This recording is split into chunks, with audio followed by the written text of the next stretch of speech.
Ô, gente boa do canal Nirvana Atômico! Hoje faremos uma aula sobre figuras de linguagem. Já postei esse vídeo aqui no canal sobre figuras de linguagem, mas acho que precisamos de um review nessa matéria. Principalmente com foco voltado para o Enem e para os concursos. Se você não é inscrito do canal, por favor, inscreva-se e acompanhe os nossos vídeos. Olha o que trabalharemos hoje. O módulo 1, eu vou trabalhar a teoria. Já vou avisar. Vídeo chato. Por quê? Eu vou falar sobre teoria. É importante falarmos sobre a teoria. O material da teoria ficou gigante, mas eu vou frisar as partes mais importantes. O próximo vídeo é esse aqui, ó. Módulo 2, exercícios. Toneladas de exercícios, porque a aprendizagem se dá através dos exercícios. Bora lá estudar? Começaremos assim, conotação e denotação. Muito importante isso. Nas nossas redações, trabalharemos sempre o texto denotativo. A conotação se refere às figuras de linguagem, que são várias. Eu anotei aqui 29 figuras de linguagem, mais umas 5 incluídas nas figuras de linguagem principais. Conotação é quando eu vou mentir. Conotação é quando eu vou atribuir a um ser, a uma coisa, uma qualidade que não lhe pertence. A matéria está toda aqui, olha. São 14 páginas. Eu não vou ler isso tudo contigo, porque isso aqui já está no site. Depois eu mostro lá o endereço. Eu vou pegar as partes mais importantes. Então vamos lá. Sentido conotativo é a linguagem em que a palavra é utilizada em sentido figurado. Então vou pegar aqui sentido conotativo, figurado, subjetivo ou expressivo. Ele depende do contexto em que é empregado, sendo muito utilizado na literatura. Por que na literatura?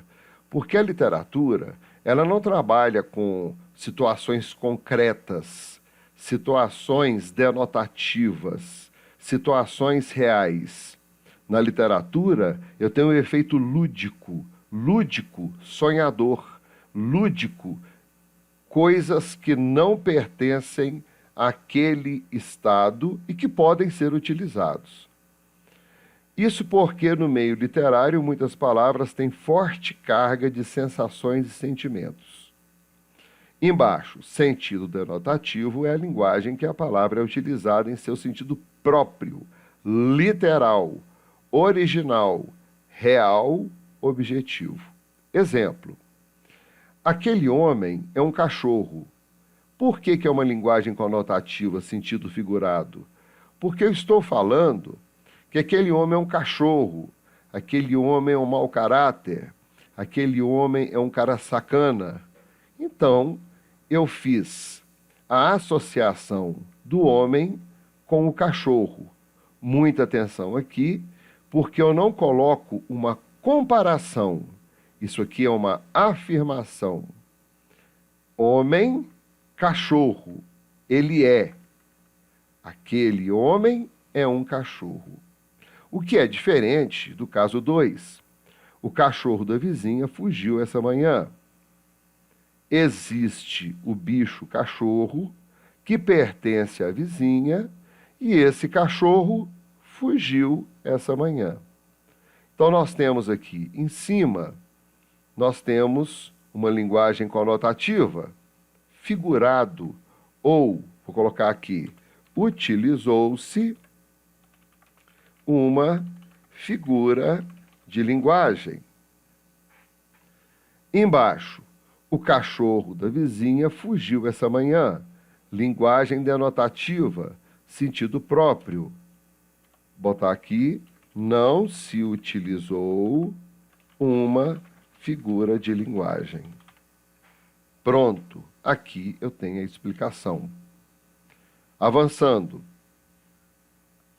O sentido denotativo é muitas vezes caracterizado como sentido do dicionário, ou seja, a primeira acepção da palavra. Então, vou pegar aqui esse D do denotativo e vou pegar o D do dicionário e vou aumentar essa letra aqui, ó. Olha lá como é que ficou. Ainda bota um vermelho. Se você trabalha com o denotativo, você trabalha com o dicionário. O dicionário mente? Não. O dicionário trata a palavra como ela deve ser tratada, ou seja, o seu significado real. Agora, nós vamos, observe aqui em cima, trabalhar com as figuras de linguagem. É muito tranquilo aprendermos as figuras de linguagem através de conceitos, mas, mesmo que fique alguma dúvida pendente, eu lhe garanto que nós aprenderemos definitivamente essas figuras de linguagem no próximo vídeo. Aqui nós vamos apenas estudar. A primeira figura de linguagem, que é a mais importante, é a metáfora. Eu tenho aqui o significado, a definição, e aqui eu tenho o exemplo. O personagem do livro tem coração de pedra. É possível o personagem do livro ter coração de pedra? Não. Então, eu estou colocando personagem, coração de pedra. Embaixo, em vez de dizer que o personagem do livro é insensível, podemos comparar o seu coração a uma pedra para expressar o quanto ele é duro. Essa comparação implícita dá mais ênfase à beleza à frase. Guarde isso, comparação implícita. Por que uma comparação implícita? Porque existe uma figura de linguagem chamada comparação ou símile. Nessa figura de linguagem, comparação ou símile, eu vou usar alguns conectivos que não são usados pela metáfora. Mais exemplos. Gabriel é um gato. Subentende-se beleza felina, ou ele é um gatinho.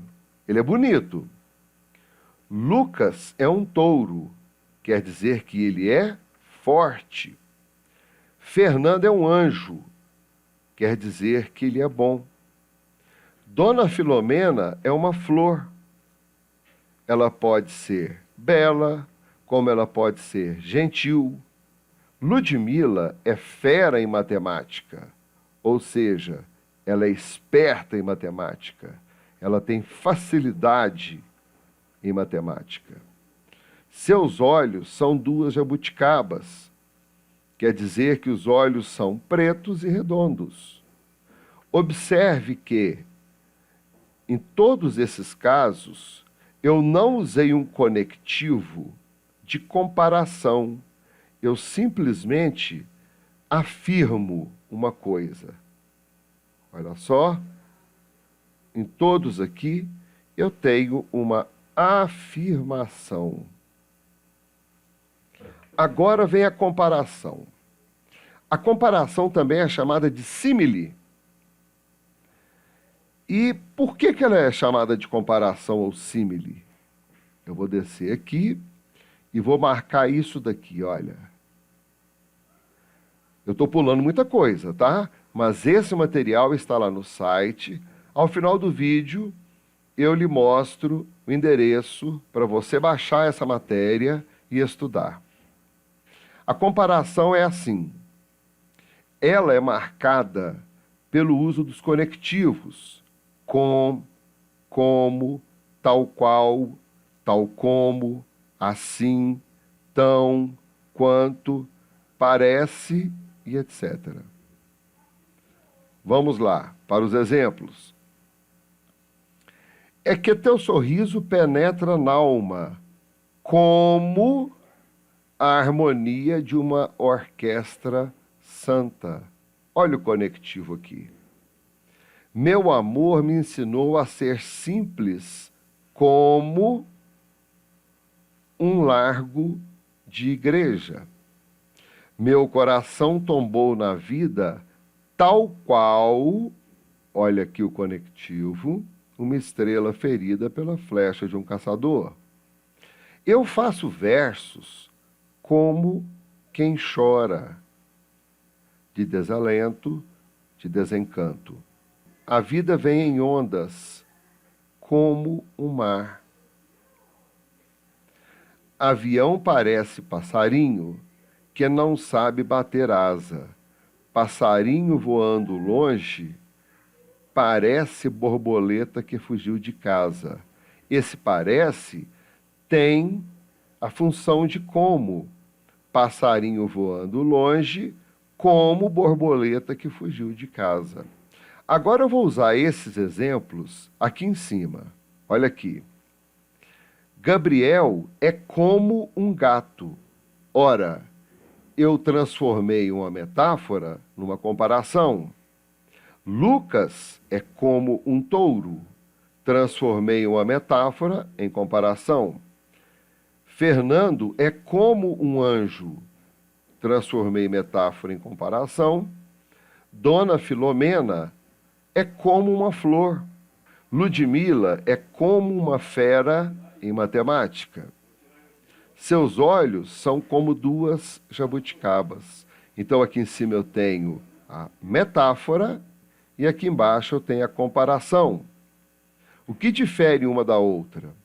Quando eu falo de comparação implícita, é quando eu não uso os conectivos. Quando eu falo de comparação explícita, é quando eu vou usar esses elementos comparativos. Quais são esses conectivos? Com, como, tal qual, tal como, assim, tão, quanto e parece. Então agora estudamos duas figuras de linguagem, metáfora e comparação. São parecidas, mas diferem no uso dos conectivos. Aqui vem a explicação daquilo que eu acabei de falar. Acorda, Armando. Você não sabe que o amor é como uma flor? Olha aqui, isso aqui é uma comparação. Se não for regada e bem cuidada, ela murcha e morre. Aí o cara fala, hã? O amor é como o motor do carro, Armando. Olha o como aqui. Se não trocar o óleo e não cuidar da mecânica, uma hora ele não funciona mais. Aí o cara fala, pô, entendi. Então aqui é um efeito comparativo. Vamos ler isso aqui que é muito importante. Muita gente confunde a metáfora com outra figura de linguagem, a comparação. Qual que é o outro nome da comparação? Vamos botar aqui. Ou símile.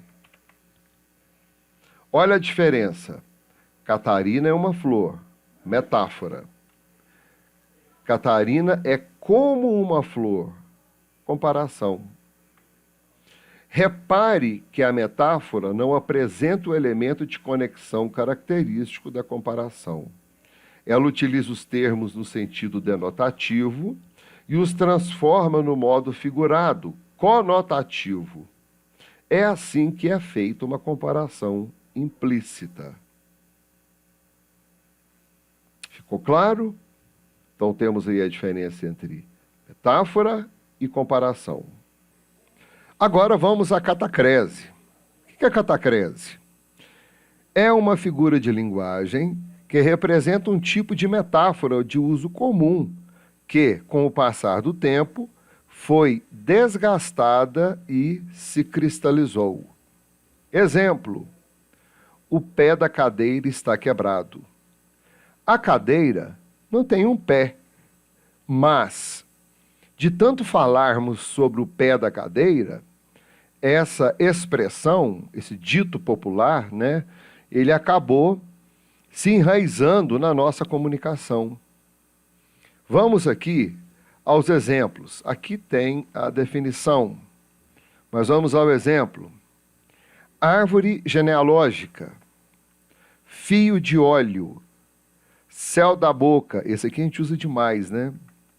Boca do túnel, boca da garrafa, pele do tomate, braço do sofá, braço da cadeira, braço do rio, e por aí vai. Você vai observar que eu vou atribuir um nome a uma coisa que não pode ter esse nome. Mas, como ele foi constantemente falado pelo dito popular, pela informalidade, veja bem, isso aqui não é formal, isso aqui é informal, isso aqui é figura de linguagem. Então, tornou-se uma catacrese, tá? Então, o que é a catacrese?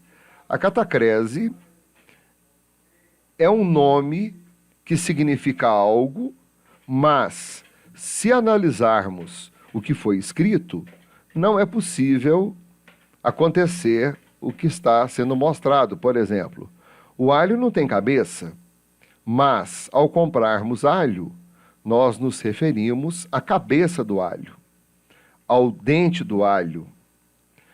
Quando eu vou comprar o prego, eu vou bater o martelo onde? Na cabeça do prego. Não existe cabeça do prego, mas, de tanto falarmos, ficou como cabeça do prego. Então, essa figura de linguagem é a catacrese. Próxima figura. Eufemismo. Eufemismo é quando eu quero amenizar algo. Eu tenho uma situação braba, eu tenho uma notícia braba, eu tenho uma coisa pesada para ser dita, e aí eu uso o eufemismo. O eufemismo é para amenizar o conteúdo do discurso. Aqui nós temos a definição que você vai ler na sua casa. E aqui eu tenho um exemplo clássico. Ele deixou esse mundo. Nesse caso, a expressão deixou esse mundo ameniza o discurso real. Ele morreu. Lendo aqui comigo. Dessa forma, esse recurso é utilizado muitas vezes pelo emissor do discurso, aquele que fala, para que o receptor, aquele que recebe a mensagem, não se ofenda com a mensagem triste ou desagradável que será anunciada. Não somente triste e desagradável, pode ser uma mensagem pesada, né? Uma coisa que, se eu falar de uma vez, vai dar um grande impacto. Muita atenção agora que eu vou deixar isso em destaque. No entanto, há expressões em que notamos a presença do eufemismo com um tom irônico. Por exemplo, ela vestiu o paletó de madeira. Frase indicando a morte da pessoa, de forma que a expressão paletó de madeira faz referência ao objeto caixão, ataúde, urna funerária. Agora você vai parar aí e vai pensar comigo o seguinte. Eu vou montar um lance aqui.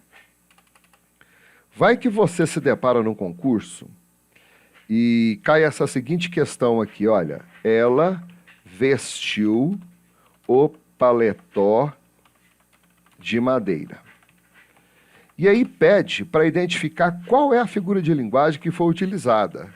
Vou botar as opções metáfora, vou colocar aqui pleonasmo, vou colocar aqui catacrese, vou botar aqui o eufemismo e vou botar aqui a ironia. Qual dessas letras marcaremos? Há algum tempo as bancas cometiam esse erro, que é colocar duas respostas parecidas. Ou seja, se eu colocar eufemismo, que é a resposta certa, eu vou entrar em contradição com a ironia. O que é ironia? A ironia é quando eu falo algo debochando da situação. Ela vestiu o paletó de madeira, tem um tom irônico. Então não se preocupe quando houver uma situação dessa, porque as bancas não estão colocando mais duas figuras de linguagem parecidas para a mesma questão. Porque senão o aluno chega lá e pede a anulação da questão. E isso dá uma dor de cabeça imensa para a banca, porque vai abrir um recurso e esse recurso é prejuízo para a banca. Você está me entendendo?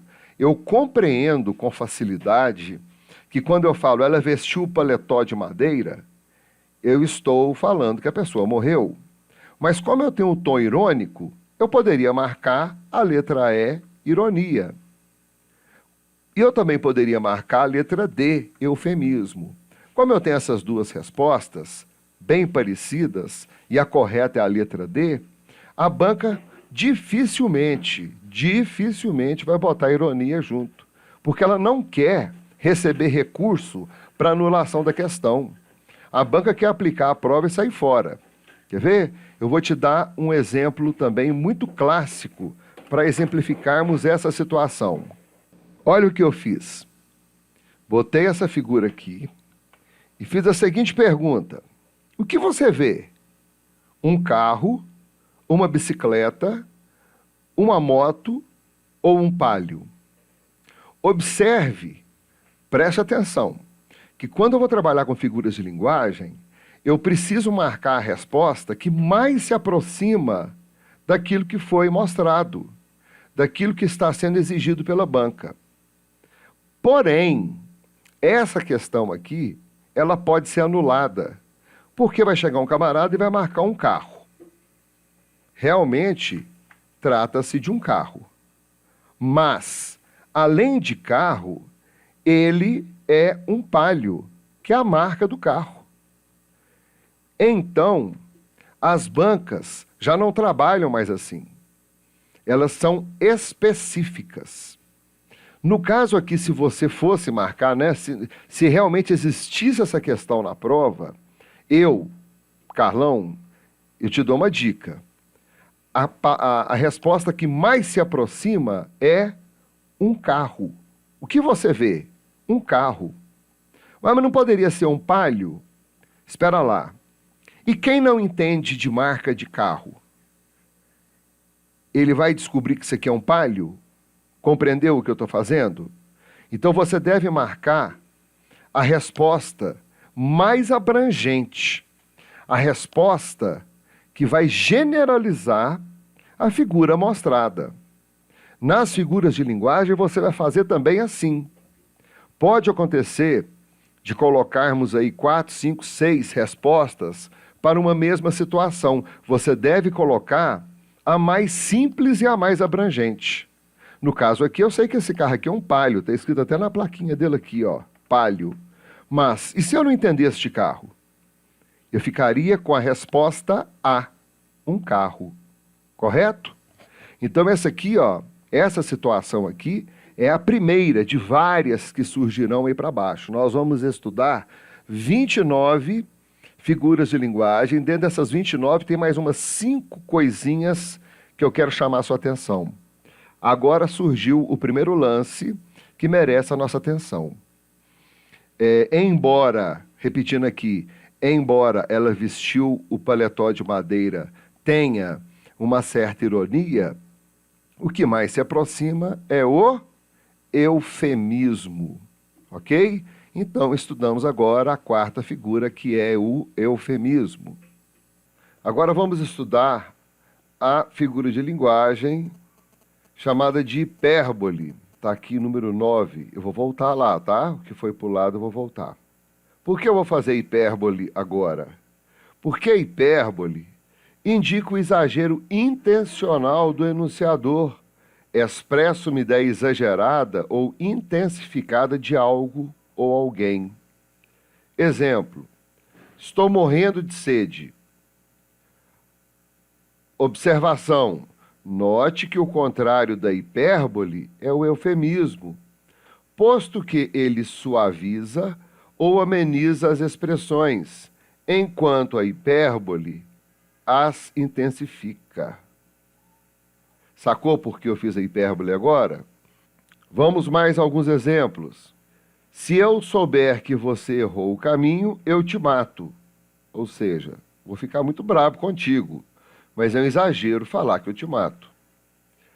Tentei falar com ela bilhões de vezes durante a semana. Ou seja, tentei falar com ela diversas e diversas vezes, e não bilhões de vezes. Ele demorou um século para chegar aqui. Ele demorou muito. Ele não demorou um século. Ela estava morrendo de rir da piada dele. Quer dizer que ela foi rindo, rindo até morrer? Também não.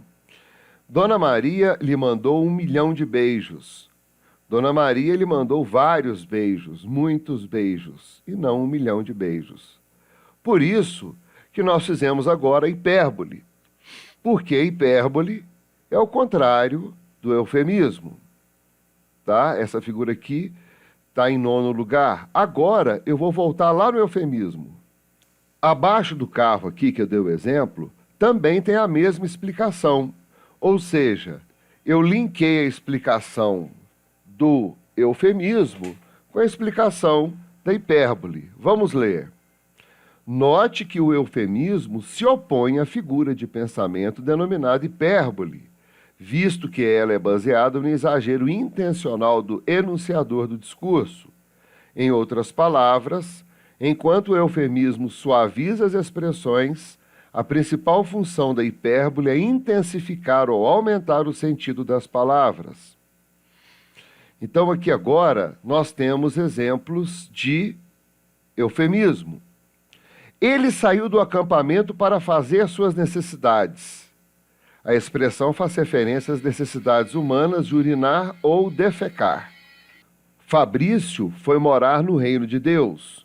O local indicado, o reino de Deus, faz referência ao plano espiritual, confirmando assim a morte da pessoa. Luara fechou os olhos para sempre.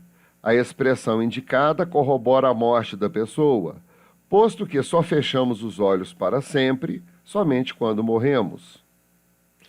Então, é muito importante entendermos a função do eufemismo, que é amenizar uma situação, e a proposta,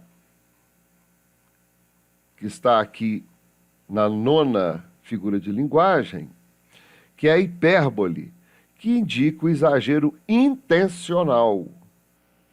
Agora vamos voltar para a sequência lógica que a gente estava seguindo aqui. Nós fizemos a 4ª, que foi o eufemismo, falamos sobre a hipérbole, agora vamos para a 5ª figura. Eu vou intercalando assim as figuras, eu vou mudando a ordem para facilitar a nossa aprendizagem. A 5ª figura é a metonímia.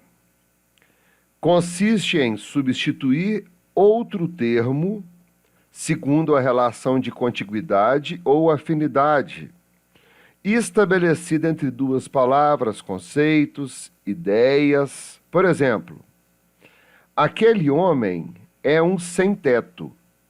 O que quer dizer sem-teto? Quer dizer que ele é uma pessoa que não possui casa. Então, esse aqui é o exemplo de metonímia. Essa é a função da metonímia. Porém, nós temos aí mais 2 figuras de linguagem que se assemelham muito com a metonímia. Eu vou falar aqui embaixo. Vamos aqui a alguns exemplos. Eu vou substituir a parte pelo todo. Ele possuía inúmeras cabeças de gado.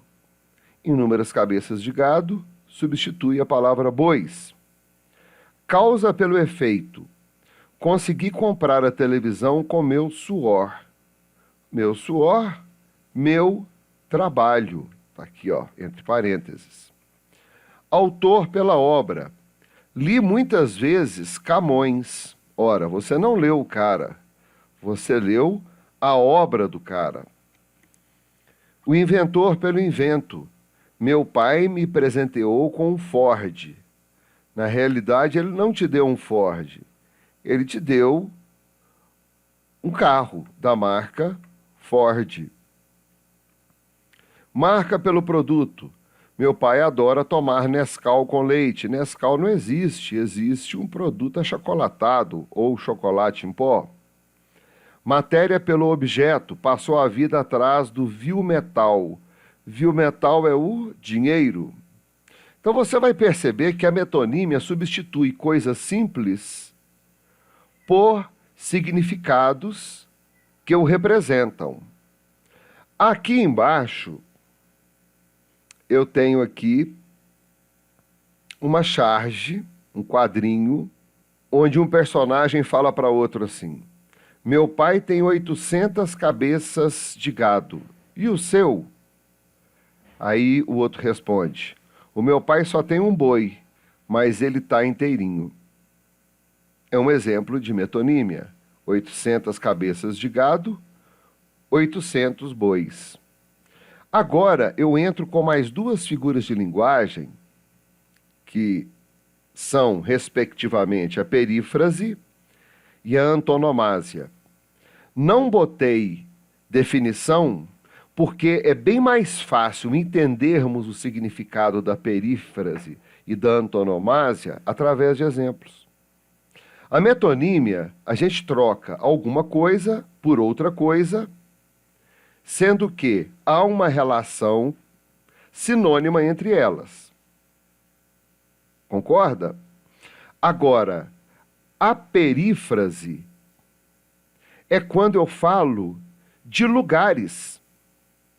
A Cidade Luz foi atingida por terroristas nessa tarde. Cidade Luz, Paris. Segue comigo. A Terra da Garoa está cada vez mais perigosa. São Paulo. Sampa é o grande centro financeiro do país. São Paulo. O país do futebol, Brasil. O país do carnaval, Brasil. A cidade maravilhosa, Rio de Janeiro. O Timão, Corinthians. Ah, mas esse Timão aqui não é nome de lugar. Beleza.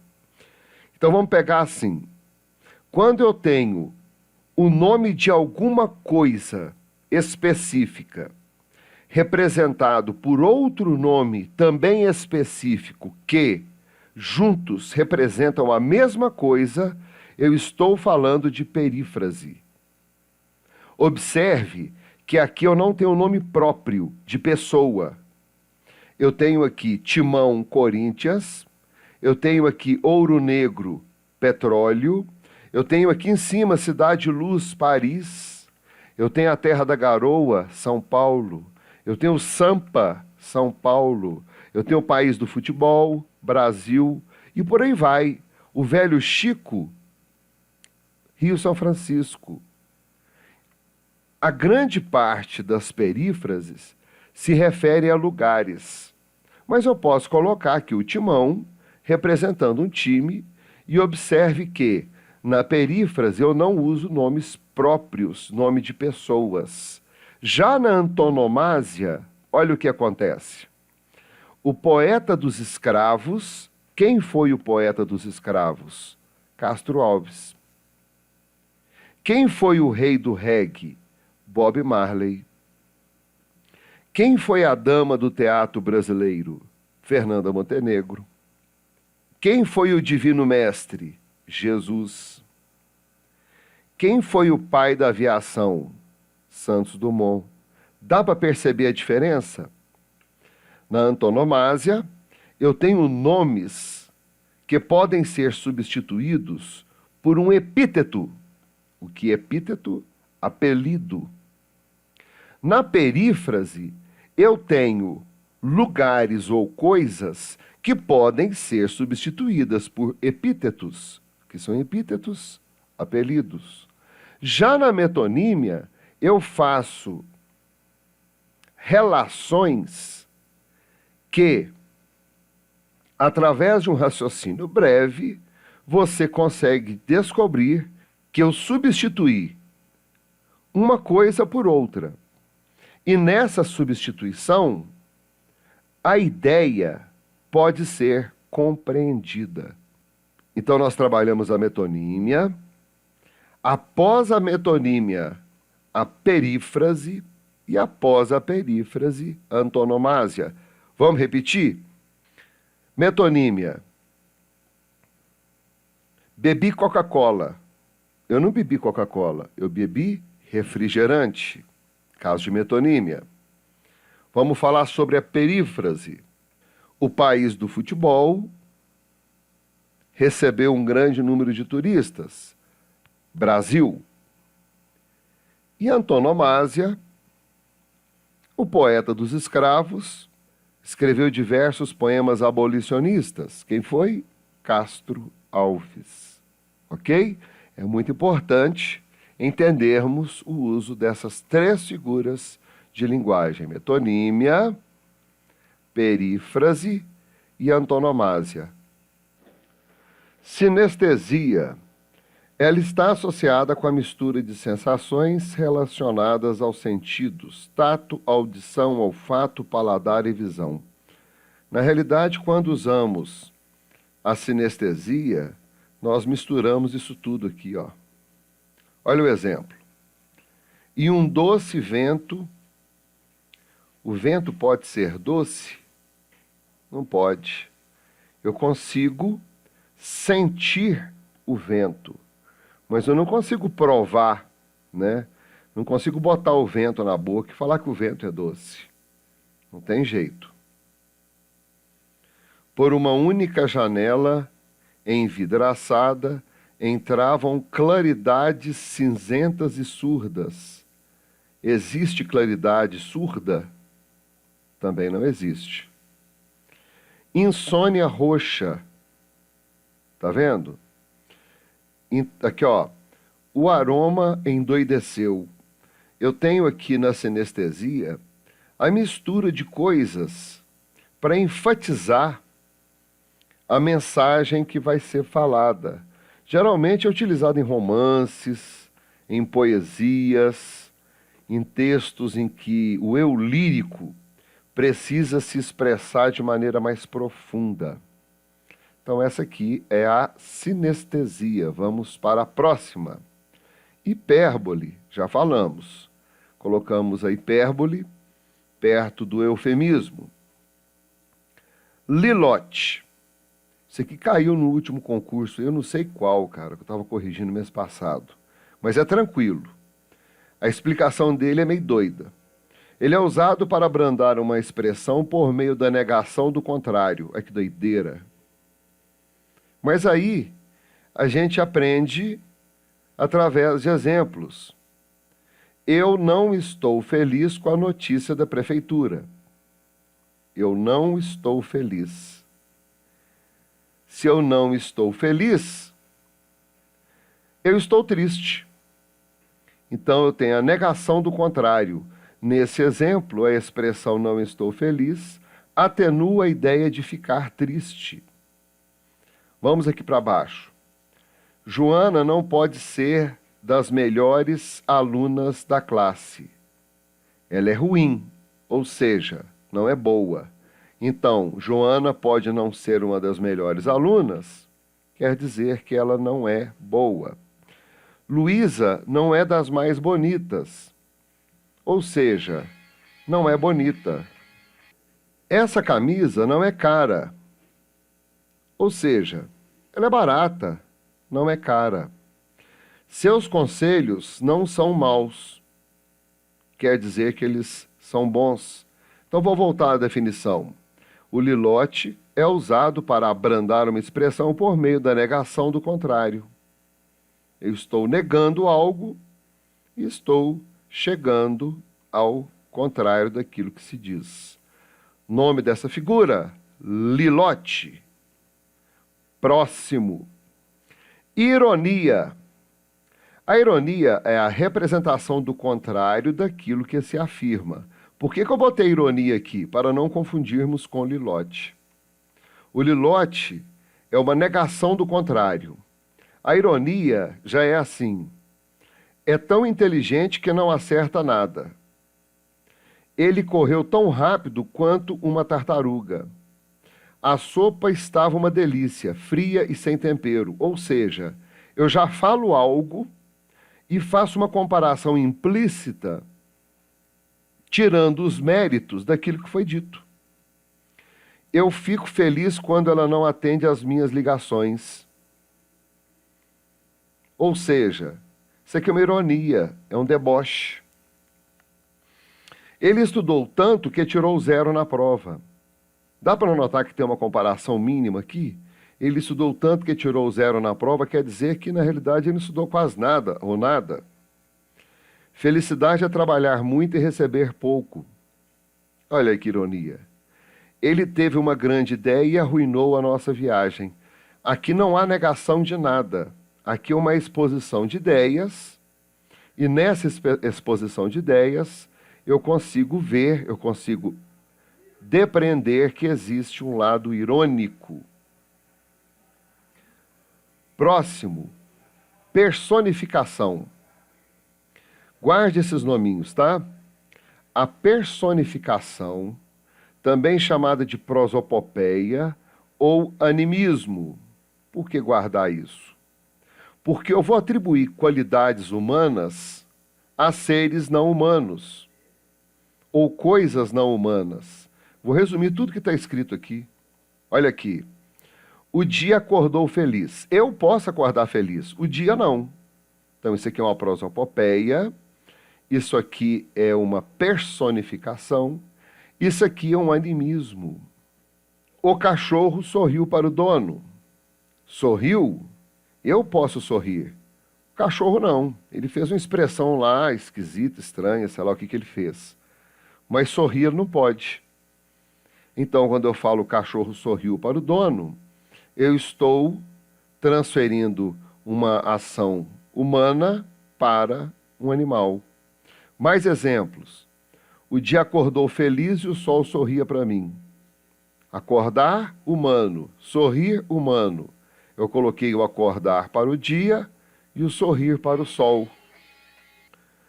O vento assoviava esta manhã em que o céu chorava. Chorar humano ao lado de céu. Assoviava humano ao lado de vento. Naquela noite a lua beijava o céu. Beijar é humano, está ao lado de lua. Após a erupção do vulcão, o fogo dançava. Dançar é humano, mas está ao lado de fogo. Então isso é o quê? É uma personificação, também chamada de prosopopeia ou animismo. Mais uma vez, cuidado, o concurso pode pedir somente personificação, somente prosopopeia ou somente animismo, porque as três são sinônimas. 13. Antítese. Quando eu falo de antítese, eu falo de paradoxo. Simples. Antítese são duas ideias contrárias que se suportam.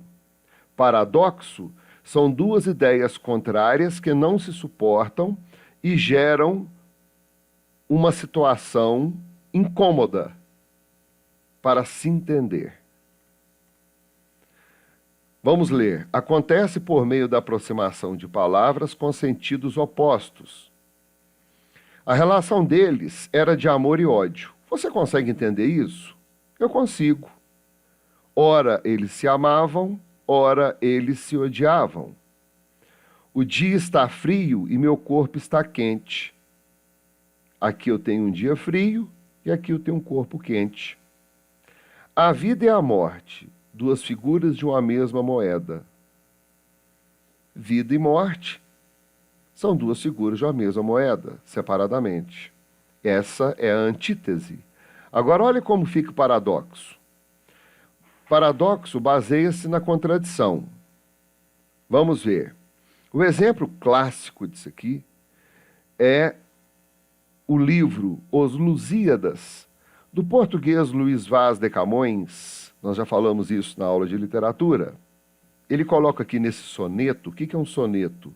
São 2 quartetos e 2 tercetos em versos decassílabos, coisa difícil de fazer. Só mesmo os gênios para constituir os sonetos.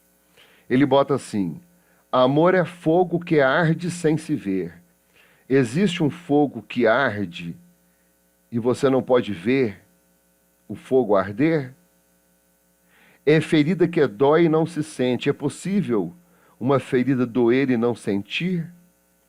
É um contentamento descontente. É possível ter um contentamento ao mesmo tempo descontente? É dor que desatina sem doer. Ora, a dor dói. Como é possível uma dor que desatina sem doer? Ok? Então, aqui, nesse soneto, nós temos ideias contraditórias. Aqui embaixo, mais um exemplo. Eu estou cego de amor e vejo quanto isso é bom. Cego e vejo. Ideias contraditórias. Como é possível alguém estar cego e ver? Outro aqui. Um camarada está falando assim: toda certeza é relativa.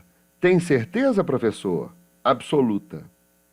Para começar, toda certeza é relativa. Não existe meia certeza, certeza absoluta, certeza relativa. Certeza fala tudo. É certeiro, é certo. Então, primeiro ele diz, toda certeza é relativa. Alguém pergunta para ele se ele tem certeza, ele fala absoluta.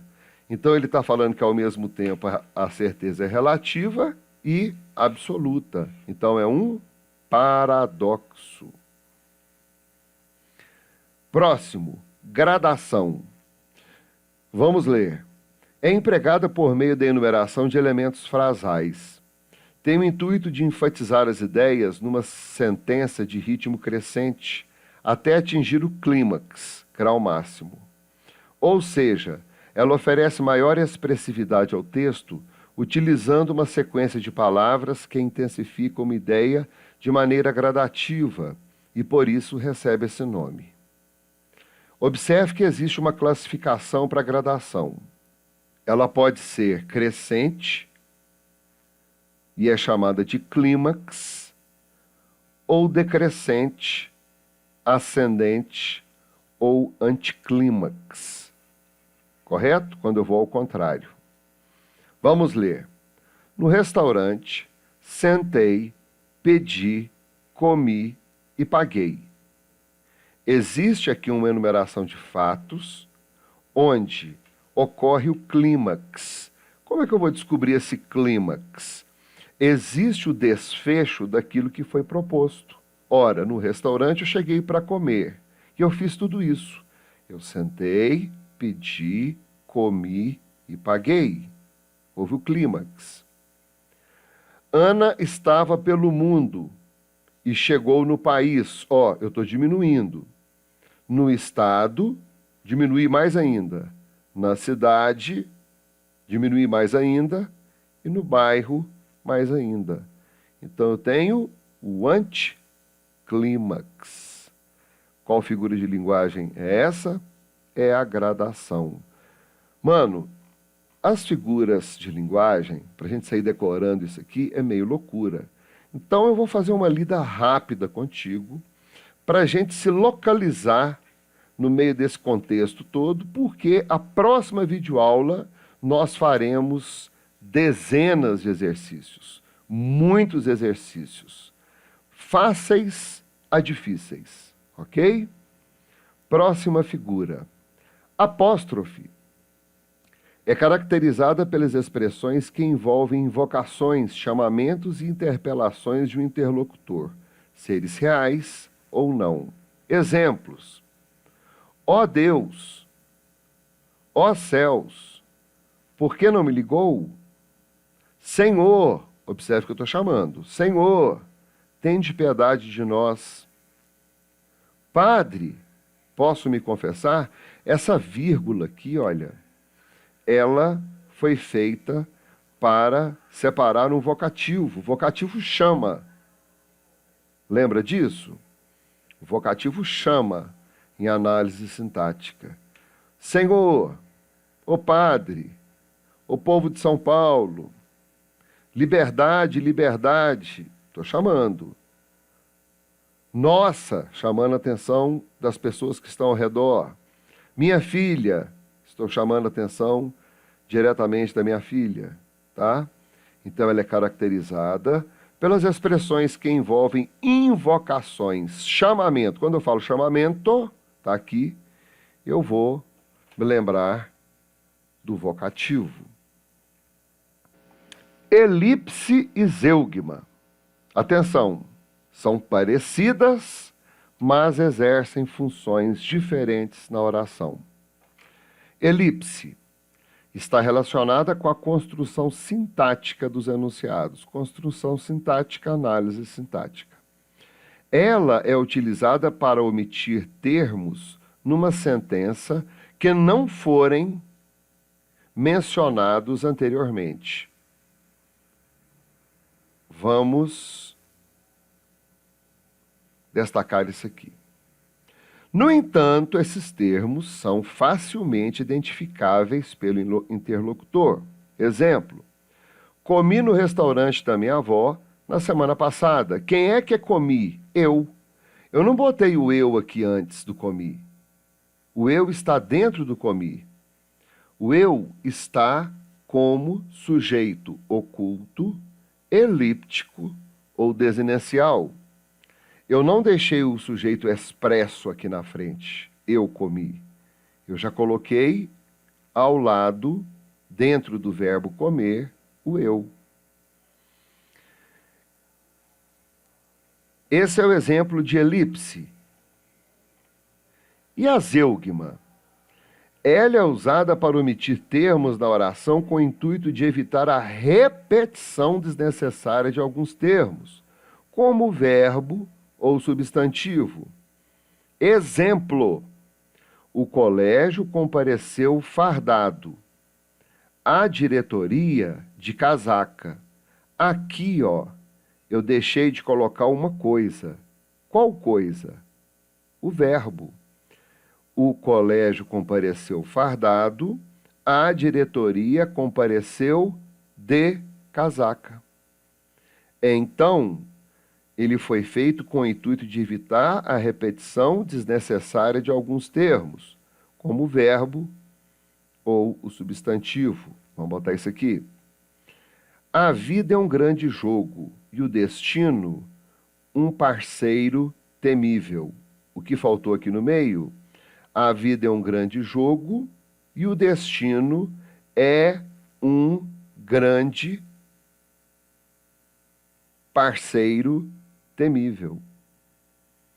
Evitei a repetição de termos. Ok? Fizemos então a elipse e agora a zeugma. A elipse, quando omitimos um termo que não foi citado. A zeugma é utilizada para evitar a repetição desnecessária. Hipérbato é caracterizado pela inversão brusca da ordem direta dos termos de uma oração ou período. A gente chama isso aqui de inversão sintática bruta. Lendo um pouco mais, na construção usual da língua, a ordem natural dos termos da oração vem posicionada dessa maneira: sujeito, predicado e complemento. Aí chega o hipérbato e bagunça tudo. Por exemplo, feliz ele estava. Isso aqui é um hipérbato, porque na ordem direta ficaria: ele estava feliz. Quem é que estava feliz? Ele. Esse aqui é o sujeito. Aqui eu tenho o verbo e aqui eu tenho o predicativo do sujeito. Ele estava feliz. Isso aqui, cara, já caiu assim diversas vezes em concursos e vestibulares e em provas diversas. O hino nacional brasileiro é um exemplo notório em que o hipérbato foi utilizado muitas vezes. O hino nacional brasileiro, ele é lá da época do parnasianismo brasileiro. E no parnasianismo brasileiro, a característica, né, da construção textual era o hipérbato. Vamos lá. Ouviram do Ipiranga as margens plácidas de um povo heróico brado retumbante. Tem uma aula aí minha no canal sobre isso. Ordem direta. As margens plácidas do Ipiranga ouviram o brado retumbante de um povo heróico. Totalmente invertido. Quando eu tenho essa inversão sintática, eu falo que é um hipérbato. 20. Anacoluto é caracterizado por alterar a sequência lógica da estrutura da frase por meio de uma pausa no discurso. Assim, o anacoluto realiza uma interrupção na estrutura sintática da frase. E quando eu faço essa interrupção na estrutura sintática, eu meio que perco aquilo que eu quero dizer, aquilo que eu quero entender, aquilo que eu quero ouvir. Fico assim, tipo, oi, o que foi dito? Exemplo, meu vizinho soube que ele está no hospital. O certo seria, soube que meu vizinho está no hospital. E esse ele aqui deveria dançar. Tá? Aí não rolou, ficou esse troço esquisito. E quando eu tenho essa interrupção no raciocínio, na estrutura sintática da frase, eu vou ter o anacoluto. Mais exemplos. Eu acho que estou passando mal. Nora, lembro dela sempre que chego aqui. A vida, não sei como será sem ele. Crianças, como são difíceis de lidar. Lúcia, ouvi dizer que está viajando. Portugal, quantas lembranças tenho.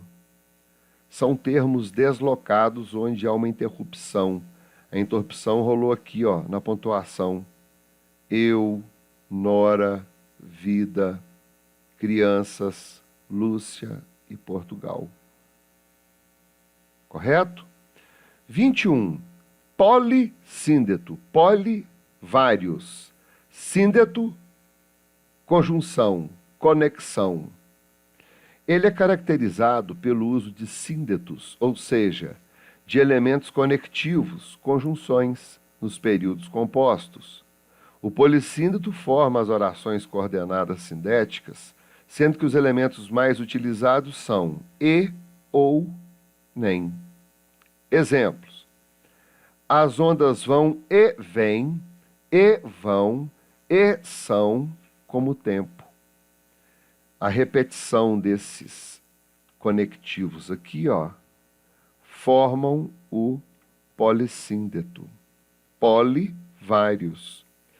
Canto e canto presente. E também o passado e o futuro. Porque o presente é todo o passado e todo o futuro. Olha aí. Do claustro na paciência e no sossego, trabalha e teima, e lima, e sofre, e sua. Até hoje eu não consegui me adaptar ao sotaque de São Paulo, né? Eu falo i, enquanto em São Paulo fala e. Mas o povo vai tendo paciência comigo, né? Então esse aqui é o polissíndeto, quando eu tenho mais de um conectivo utilizado no mesmo período composto. Quando eu falo de polissíndeto, eu pulo para a anáfora. A anáfora é simples demais. Ela ocorre por meio da repetição de termos no começo das frases. Olha aqui. É o pau, é a pedra, é o fim do caminho, é um resto de toco, é um pouco sozinho, é um caco de vidro, é a vida, é o sol, é a noite, é a morte, é um laço, é um anzol, é peroba no campo, é o nó da madeira. Olha aqui, repetição de termos no começo das frases ou dos versos. Então eu vou marcar a repetição do verbo é. Como se chama essa figura? Anáfora. 23. Assíndeto. Poxa, o assíndeto é o contrário do polissíndeto. Se eu tenho polissíndeto, vários síndetos, vários conectivos, o assíndeto é marcado pela ausência desses conectivos. Ele é marcado pela ausência desses síndetos. Não vou ler isso aqui, tá? Eu já vou direto para o exemplo. Tem que ser selado, vírgula, registrado, vírgula, carimbado, vírgula, avaliado, vírgula, rotulado, se quiser voar. Eu poderia colocar um E aqui no meio, né? Selado, E registrado, E carimbado, E avaliado, E rotulado, mas não. Eu preferi a omissão do síndeto. Aí eu criei um assíndeto. Por você eu largo tudo. Vou mendigar, roubar, matar. Que por você eu largo tudo. Carreira, dinheiro, canudo. Não há conectivos também nessa construção frasal aqui. Eu simplesmente usei a pontuação. Embaixo, era impossível saber onde se fixava o olho de Padre Inácio, duro, de vidro, imóvel na órbita escura. Ninguém me viu. Fiquei num canto, roendo as unhas, olhando os pés do finado, compridos, chatos, amarelos. Também não usei nenhum conectivo. Quando você perceber que há períodos extensos e muita pontuação, é um sinal de assíndeto. E se eu tiver um período extenso com várias conjunções, é o contrário de assíndeto, é polissíndeto. Eu sei que eu estou explicando meio rápido demais, mas repetindo, faremos uma tonelada de exercícios nisso aí, tá? A gente vai rever a matéria todinha. Aqui é só para quebrar o clima mesmo. Pleonasmo.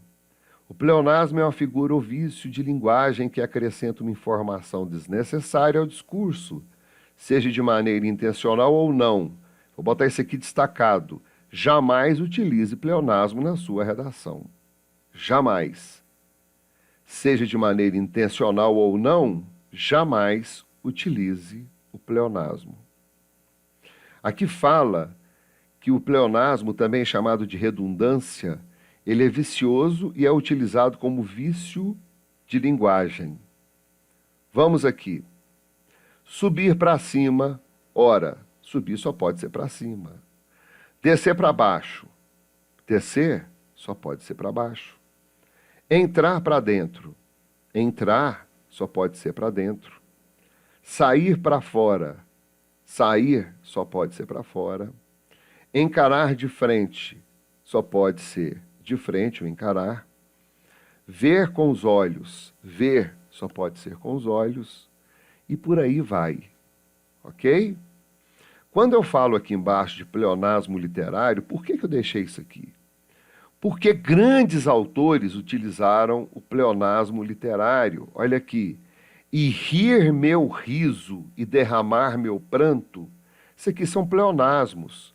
Mas quem usou isso? Vinícius de Moraes. Vinícius de Moraes usou isso numa música, num poema, num texto. Você não vai fazer isso numa redação do Enem. Sacou? Esse cara aqui podia utilizar, porque ele escrevia e ele se manifestava conotativamente. E na sua redação, na nossa redação, nós vamos nos expressar denotativamente. E ali dançavam tanta dança, pleonasmo, mas é de quem? Chico Buarque e Vinícius de Moraes. Me sorri um sorriso pontual e me beija com a boca de hortelã. Me sorri um sorriso. Aqui eu tenho um pleonasmo.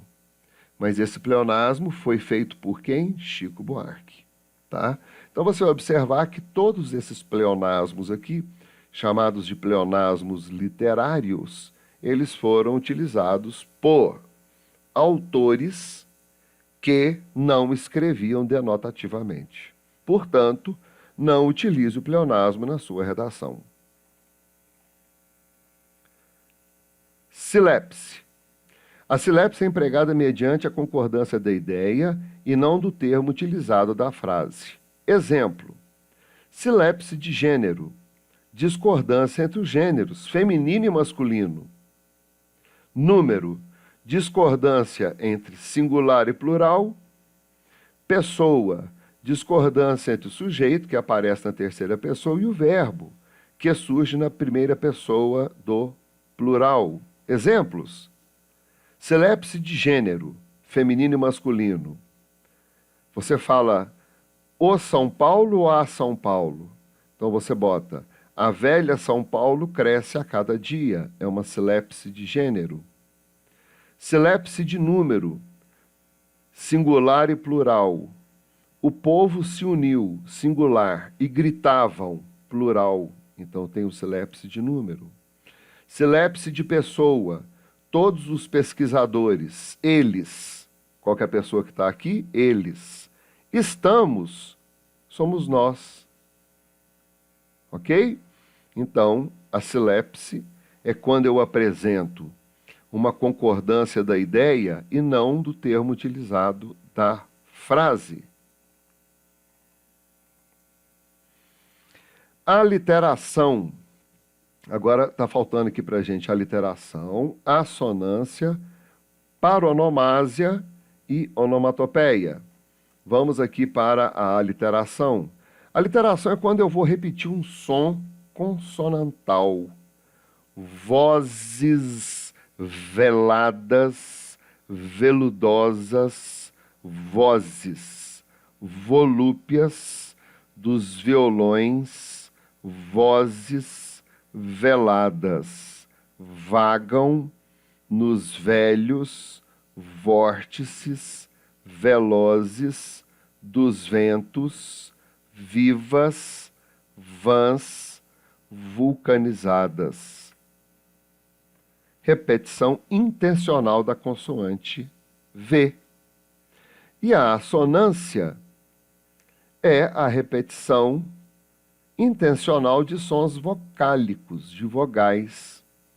Juro que não acreditei, eu te estranhei, me debrucei sobre teu corpo e duvidei, e me arrastei, e te arranhei, e me agarrei nos teus cabelos. Esse aqui dá para matar fácil, fácil, né? A assonância, repetição de sons vocálicos.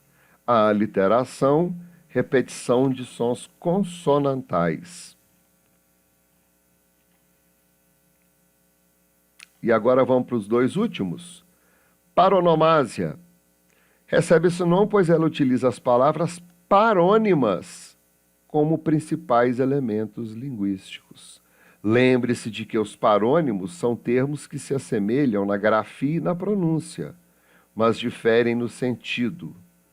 Olha aqui, eu tenho comprimento e cumprimento. Um é extensão, o outro é saudação.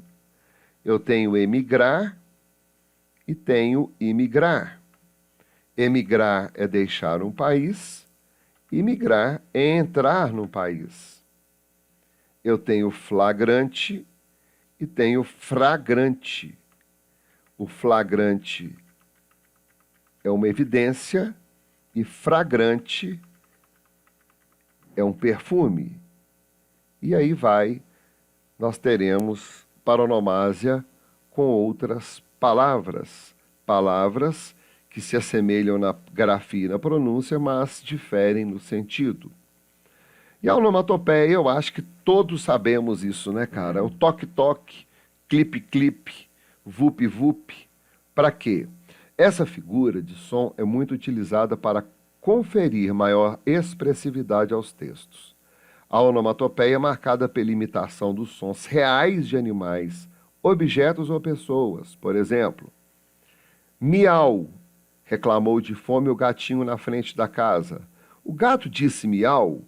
Não. Nós colocamos o miau como a representação do som que ele emitiu. Tic-tac do relógio. Relógio faz tic-tac? Também não. Mesma coisa com miau. Nós adequamos o tic-tac ao som do relógio. Ô, gente boa, ficamos por aqui com muita definição.